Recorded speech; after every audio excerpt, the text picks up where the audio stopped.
My first question for you is your freshman year. I mean, I think it's one of those seasons that's going to live on in this program for a very long time. Hit every accolade that you probably could, indoor and outdoor track and field. What for you, obviously take that cross country fall off and redshirt. What about that first 3-4 months of getting here and kind of getting into the mix of the training, understanding the team, understanding the program? How did that kind of lead you into the start of the indoor season that freshman year? Because it was 0 to 100. It wasn't, a steady buildup. It was like, this guy can run right now. He's ready to go right now. What was kind of your mindset coming into Moorhead, and kind of how did you succeed in that first year? Honestly, that first, obviously I came in injured. That's why I redshirted. And I never expected to have that sort of season off the bat. I came in, me and Milner, we had a meeting. We kind of talked about what I want to do in my whole time here at MSUM. And I had made goals sort of PRing by a few seconds, breaking 150 in the 800, and obviously big mile markers like breaking 4, which I still have to do, which I hope to do soon. I never expected that sort of season of indoor and outdoor together. And I don't know, I kind of just started running by myself, or running for myself, running for the process. I wasn't chasing any accolades or anything. And I had a great teammate, Braxton Brewer, who really kind of showed me the ropes. And I don't think if he was there to kind of pull me along, I don't think I would have made that progress that quick. Our first 800 we did indoor season at SDSU, I PR'd in the 800 by 3 seconds or something, which is crazy for an 800. And I think once that happened, I knew some fun stuff was going to start to happen. Yeah. And I just focused on practice, focused on the process, and then everything else kind of came along. And, you bring up Braxton, and I think that kind of leads me into maybe what my next talking point would be. Obviously huge influence on you. You get to spend a couple of years with him. Obviously he graduates. What about his, I don't want to say confidence, but obviously Braxton is a kid of great confidence, right? Yes. Was that something that kind of rubbed off on you? And I know as a true freshman, as an 18, 19-year-old kid, instilling that confidence early is, immeasurable, right? I mean, it's comparable to the training that you're putting in. Having the confidence that you can go out and compete right away is important. How much did that rub up on you from Braxton, and kind of how much have you kind of transitioned what you've learned from him into what you are now as an upperclassman in the program? I think with his confidence that you bring into meets is when me and him would roll up to a meet, and it's just me and him. We're obviously the top dogs in the 800 or the mile we're going to run. Sometimes I feel if I run by myself, I might not be as confident at the start of the race, knowing that I am that 1-2 guy. And then when he would be there, he'd help it really show me that we are those 1-2 and that we deserve it, and we need to act like it a little bit too, just because we were those top 1-2 dogs. Yeah. And take me through, I think the highlight of the year that year for me was your performance at the outdoor championships, setting 2 NSIC records, 1500, 800. And I think I have it in my head, the last, 100, 200 meters of both of those races, you were way out in front. You hit your stride very late, sprinted in front of everyone, and finished, a good distance in between the competition. Mm-hmm. Heading into a race like that, off the heels of what you did on the indoor season and wanting to prove something in the outdoor season, how did that feel, not only doing it once, but doing it twice, to be able to, kick it into gear and show the rest of the conference, hey, this is what I'm about. This is what Jared Gregoire is about. Yeah, that 1500, I knew there was some very decent other competition. Tanner Meyer from Mankato, and I'm blanking on the name right now. There's a runner from Augustana. He was very good.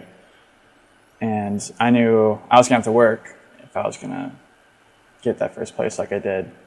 And it was kind of funny. I took the lead the last lap, and they stuck on with me till about 200 to go, especially Tanner Meyer. I looked over my shoulder, and he was still there, and I just took off, and I was kind of running scared, but I didn't realize that as soon as I took off, there was nothing else left for him, and Yeah. that was really fun. And then this outdoor meet is probably one of my favorite meets I've ever competed in, especially because of the accomplishments I did. Also, the time span between those two races was, after running another 3:43, almost beating my PR, pretty much qualifying for nationals again, running a number top 4 time in the nation. I had 50 minutes to get ready for the next 800, and that's not a lot of time. Mm-hmm. And kind of going to that race, I was just hoping for top 3 because Tanner and Braxton is going to be fresh. Tanner, he's still going to feel that 15, but a veteran runner, right? Like a guy who's been here before a little bit. This is his last year, and he's a veteran, very, very experienced. And also he kind of got the jog in that last little 150 meters, which conserves a lot of energy. Like that last 150 can really take a lot out of you. So I went to that 800, and I was like, I'm just going to go for top 3 and see what happens. And that's kind of how it played out. First lap, I'm in like 4th or 5th, comfortable position, able to attack when I want. And we get to the backstretch, and that's where you can really see the difference between like me, Braxton, and Tanner. Is like we really pull on that back straight. Mm-hmm. And I was kind of hanging on for dear life, coming into 200, and they really start pulling on me. And right there, I was like, I'm going to run this in for 3rd, I think. I just don't got any more. But I still kept fighting, and then I got to 100, and I started getting contacts. And then I don't really know what happened, but I just blew up that home stretch and found like an extra 2 or 3 gears. And once I finished that 800, I knew I was like, this was a very special meet, and I own the middle distance now. Yeah. Like that 15 and the 8, that was a crazy performance. Yeah. And, that transitions in, you said qualified for nationals at that meet. Your performance at nationals, I think, goes unnoticed because we just talked about, what you did at the conference meet that year. You're milliseconds off the national championship time. I mean, it's neck and neck with, I believe, the guy that ended up winning was from Colorado School of Mines that year. Close race, similar sort of style of race for you in terms of turning it on in the last 200, 100, meters. For you, obviously, you want to win the race, but to head into an off season off the heels of that performance on the national stage, what did that do for you heading into that first summer of training to say, okay, I was, 4/10 of a second away from winning a national championship. What do I do now to prepare myself for the future in terms of, getting to that level? I mean, what was kind of your mindset after that race? Honestly, like after that, that national championship race was very fun, very cool. I had a feeling I believed in myself a lot that I could do that top 8 finish, which I did, and 3rd was very great. In that race, I wish I would have started kicking a little sooner. I think I was a little scared. Little tiny freshman leading the pack with 200 to go. I didn't really know what to do. And when I look back on it, I should have just went. But can't always hang on those things. But going into that summer, I was pretty tired. That was a big training. Indoor and outdoor gets very long. Yeah. So I was getting pretty tired. So I was very excited to calm it down a little bit and work on a base and get into cross. Because I knew if I had a good cross season and really got a lot of cardio, like fitness going, I was going to have another great indoor-outdoor season. And I had a great cross season. I broke my all-time goal in college was to break 25 minutes in the 8K. And I smashed it, and I ran at 24:30 at conference, and I knew it was something special again. I was like, I can run cross too. I'm not just a track guy. Yeah. And, that leads me into my next point is, runner-up at the conference meet, your first go there. NSIC Newcomer of the Year, I think you're the first guy in history to win all 3 Newcomers of the Year. indoor, outdoor, and then cross country the following year. Mm-hmm. What changes in the training from, coming from indoor, outdoor, running on the track to the cross country? Is it more than just the cardio aspect of it, or what kind of changes in your kind of regiment, I guess, heading into a cross country season and then to see success? I mean, it wasn't just the conference meet. You come out in the Dragon Twilight that year and win handily as well. So it's not like it was a progressive thing. You were on from the jump that first cross season.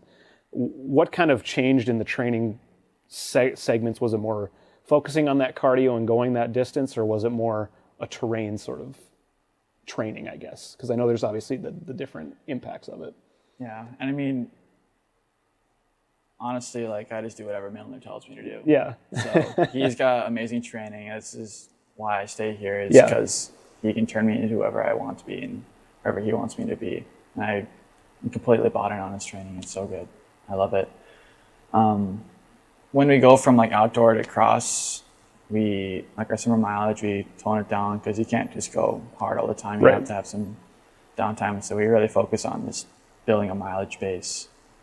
And then as we get closer to the season, we'll start adding workouts in and stuff. But the main difference from like cross to track is it's generally a lot more like longer reps, focus more on like your threshold and VO2 max style efforts rather than like lactate threshold and more speed sprinting workouts like in track.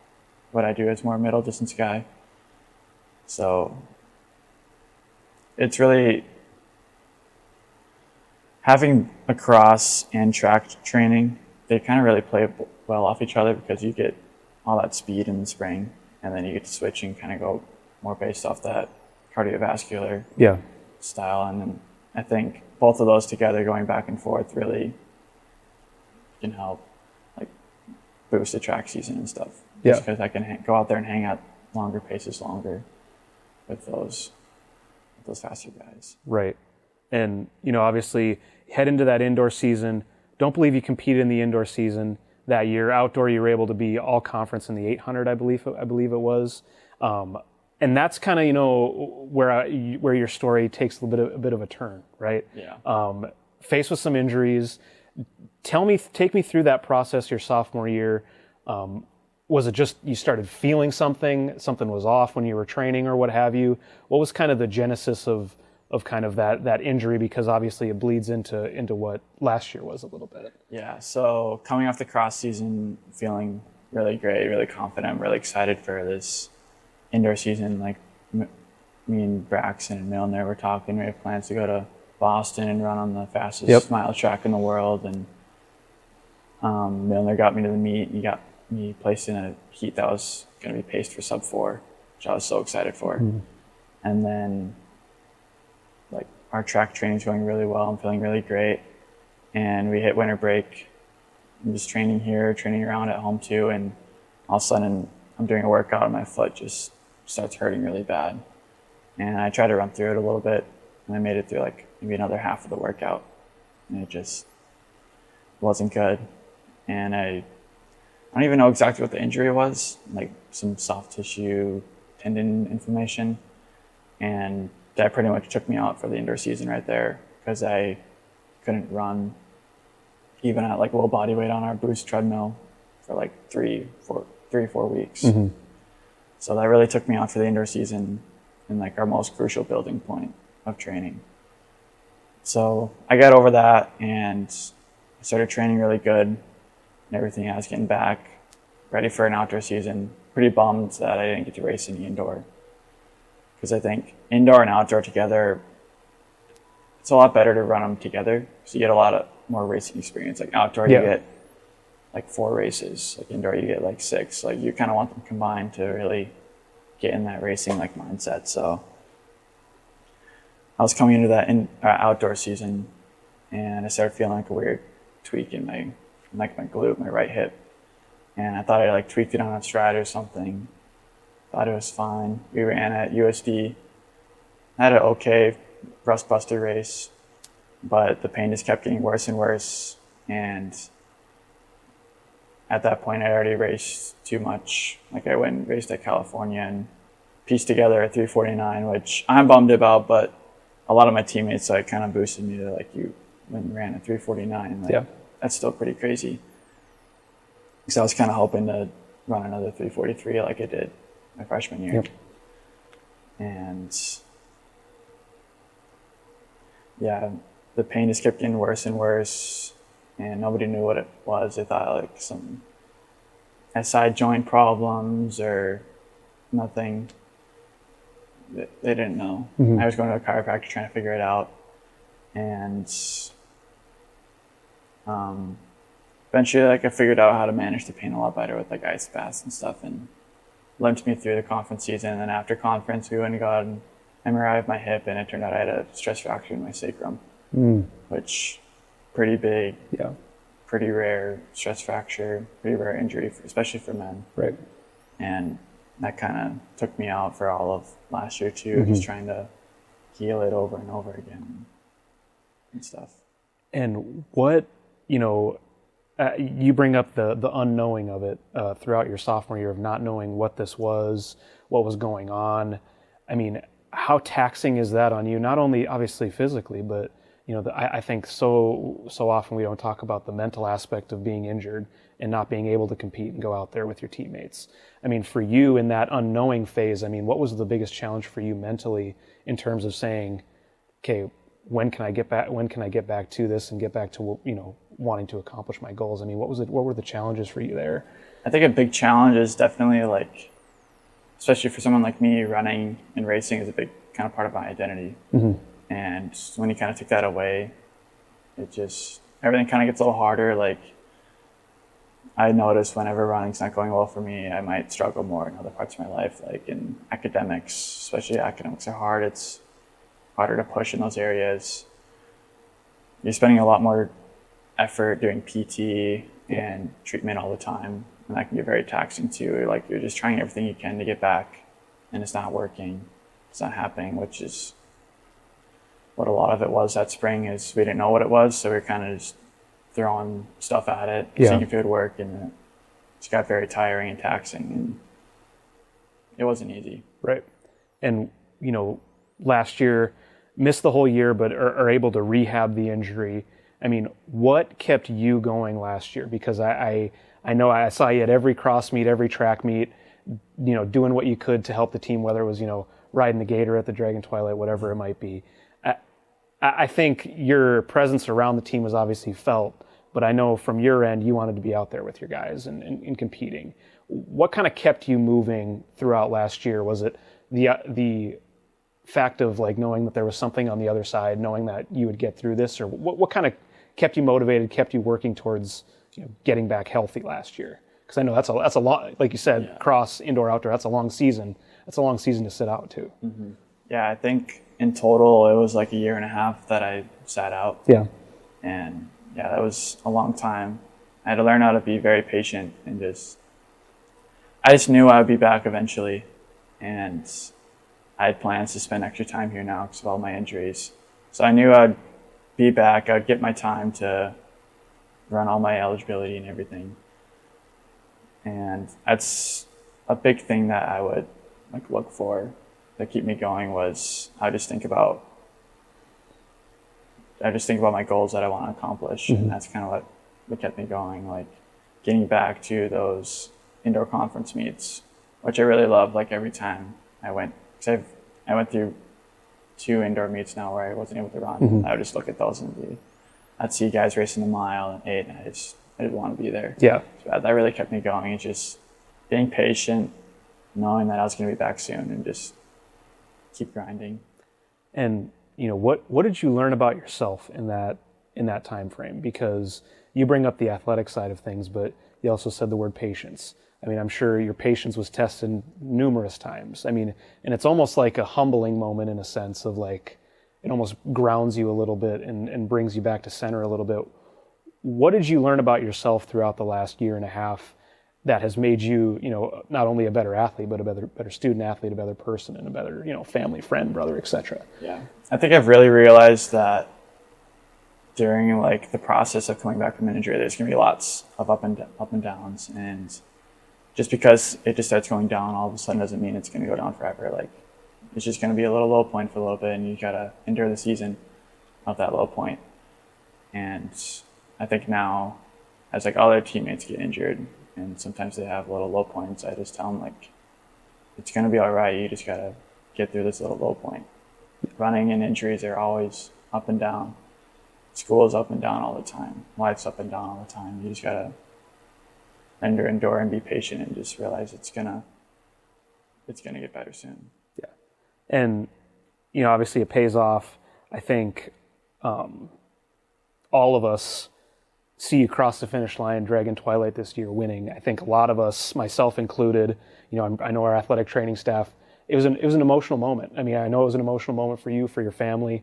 You know, what did that mean to you to be able to come out and win that race, regardless of if, you know, the whole field missed a turn in that race? Yeah. I don't think anybody cared about it. Like, we saw Jared Gregoire come across and win a race for the first time in, you know, almost 2 years.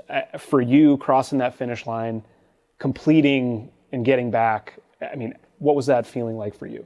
It was amazing. Like, during that week coming up to it, I was like kind of picturing maybe what was going to happen at that meet. I had no idea. I was just going to go out there and run my best. But all those feelings of like being low with injury and everything kind of finally, and pushing through those, kind of finally paid off on one big moment. And I'm like, I'm back. Mm-hmm. Like, I finally made it through everything. Yeah. And I was just so happy. And, you know, we're ramping up for cross country conference week from Friday. I mean, you're back competing. You're not sitting on the side watching this race anymore. I mean, what's your mindset heading into a conference meet? Never ran the Wayne course before, I don't believe. I don't think you have run that course before. No. It's a little bit of a different course.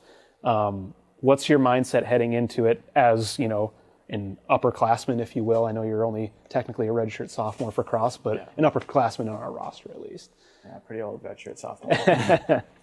I did get to go with my freshman year when they ran Wayne last for the conference meet, so I did get to kind of see the course and run it a little bit, even though I was injured and stuff. Still was able to run somewhat, but I think going into this meet, I'm just going to go out there and give it my best shot. This is our conference meet. A lot of competition that I know and know how to race against. Our goal is we're going to try and get first or second as a team. We're going to try and give Valgi a real run for their money this year. Everyone's been chasing them for, 10 years now. They've been winning conference championships, so we're all going to go out there and give it our best shot. And, you're surrounded by a bunch of guys that are pretty fast too. I mean, you look at Chase Hicks, you look at, Sal Muhammad. You got guys setting PRs every week. I mean, this is a really formidable team. Colin O'Farrell. I mean, the list goes on and on of guys that are consistent runners in this program. I mean, what do you think that says about MSUM? Obviously, it speaks a lot to Coach Milner, and you referenced that earlier, and I'll ask you here in a little bit about him specifically. But, what does that say specifically about this program to say, obviously we have yourself, but, there's guys down the line that can be in the scoring in any given meet. Yeah. I mean, what do you think that says about this program and kind of the type of student athletes that are on this roster? I mean, we got a lot of guys we're getting a pretty deep roster. Let's say our 5 through 12, they're all, they can swap around whenever they want. They're all pretty close. And I think it kind of shows how much of a team we're becoming and how much we're building into. Kind of after that pre-COVID team kind of died out, I know my class has kind of started the rebuild for this program. Mm-hmm. And with so many guys getting good, I think it just shows how supportive we are of each other and how much we want each other to win. Yeah. We don't just want ourselves to win, we want each other to win. And maybe my last question for you is, talk a little bit about, you talked about the training of it, and I think it's so funny. Just listen to what Milner tells me. Talk to me about the impact that he's had on you. I mean, it goes beyond athletics, right? I mean, I see you in his office all the time. You guys are always talking about whether it's running or what have you. Talk about the impact that he's had on you throughout your time here, and what sort of qualities you're going to take away from him as you kind of move forward beyond Moorhead once your athletic career kind of wraps up. Yeah. I mean, when I got here, Miller's a little bit of a different coach. Like my high school experience, my coach was big, loud, like kind of crazy guy a little bit. He can show some personality, and I really enjoyed that. And coming here, Milner's very kind of low key and quiet and stuff. Once in a while, you might see a little bit of flair come out of him when he's yelling at you on the track or something. But I think one of the things I've learned from him is like, we go into races and I'll like ask him what to do and stuff, and he's very smart with strategic plans and stuff, and he makes it very simple. But just making it simple doesn't make it easy. Like I've definitely learned from him, like this racing is simple, training is simple, but it doesn't make it easy. It can be pretty hard. Mm-hmm. And I think one thing I'll take away from him is like, when things get tough, you need to throw everything you can at the problem and not just sit around there and complain about it. Yeah. Stuff like through injuries, he's like, try this, try that, try this. Let's just do everything we can to make this experience go away faster if we can. Yeah. And just, if it doesn't work, you give in it your all. Yeah. I think that's all the questions I had for you. But I appreciate you sitting down with me and taking a little bit of time. I was like, hopefully I did okay. I think you did fine. That's good.